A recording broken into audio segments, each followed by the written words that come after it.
as it relates to government and other issues. So, Senator Carper, thanks for calling it. With that, I'll turn it over to Senator Peters. Thank you, Mr. Chairman, and thanks to our witnesses for being here today. You know, Mr. Chairman, if we have learned anything over the past few years, it's that we cannot take our democracy for granted. Our institutions and our democratic norms have been under assault, and when elected leaders fail to stand up to protect them, we just see how quickly things can erode.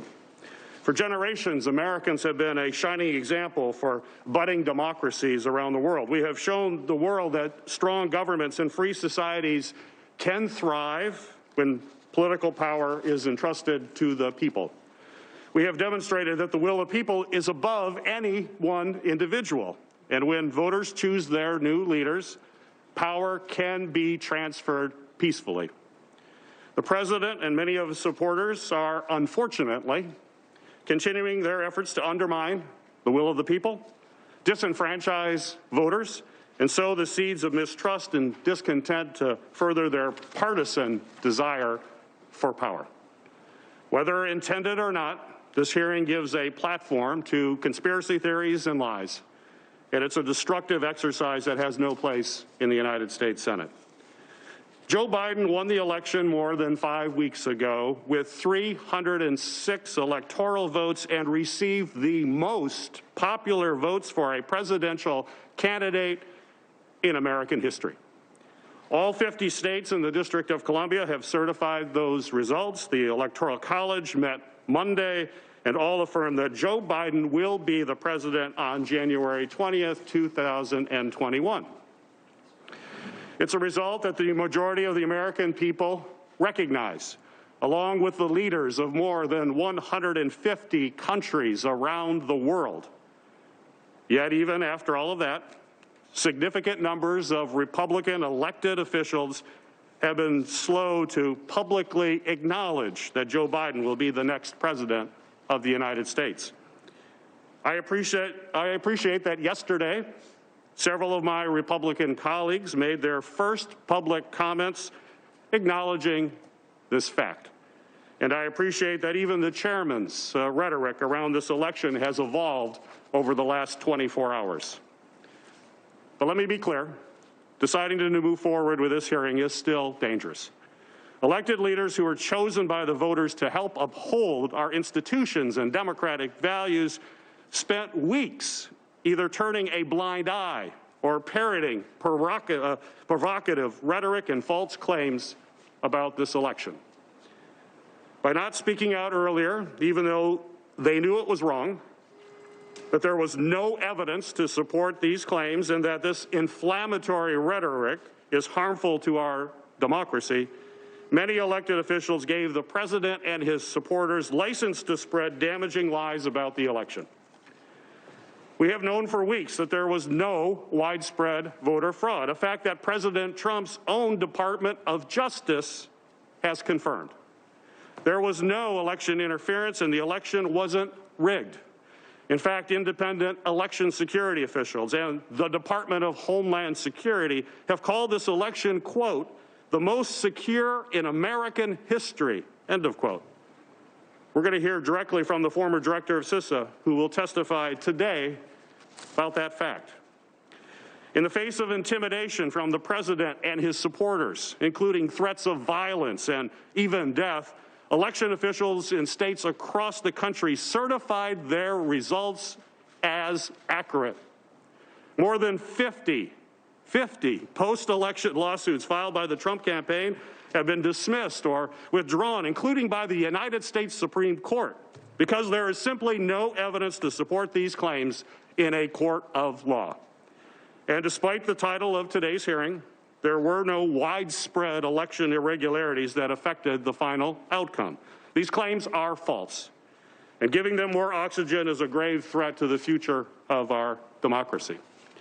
Now, I understand the chairman's desire to ensure our elections run smoothly, and I agree that we need to restore faith and trust in our election process.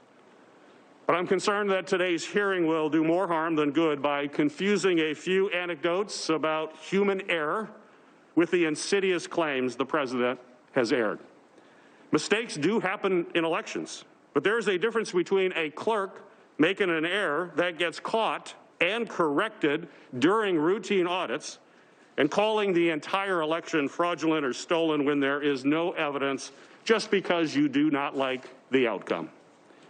Amplifying these obviously false narratives about fraud or irregularities corrodes public trust. It threatens national security, and it weakens our democracy and our standing around the world. Every time the president or his followers make these false claims, they destabilize our relationships with our allies and allow authoritarian adversaries to undercut American democratic leadership around the globe.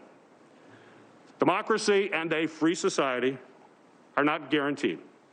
We have seen democracies around the world crumble because of similar words and actions. When executives abuse their power, when political leaders work to stifle the free press, and when they delegitimize the principle of one person, one vote, it puts our country on a dangerous path towards authoritarianism. I have faith that our democracy is strong and that it can withstand these attacks. But we need all of our leaders to speak up and condemn this harmful rhetoric. Preserving our democracy takes hard work, and I'm deeply troubled that we're at the edge of a crisis point. Now is the time for American patriots who love this country to say enough is enough. Now is the time for patriots to put our nation's founding ideals first during a time when American democracy needs the strongest defense that we can give. Mr. Chairman, to date, the Trump campaign has filed about 60 legal challenges to the election in 8 states across this country. I ask that this document highlighting those cases and their failed attempts be entered into the record without objection. Without objection. I'd also like to include in the record a non-exhaustive list of incidents of violence aimed at election officials, as well as a statement from our nation's top law enforcement and associations condemning the threats of violence, harassment, and intimidation leveled at election officials across the country since Election Day. I move without objection. Without objection.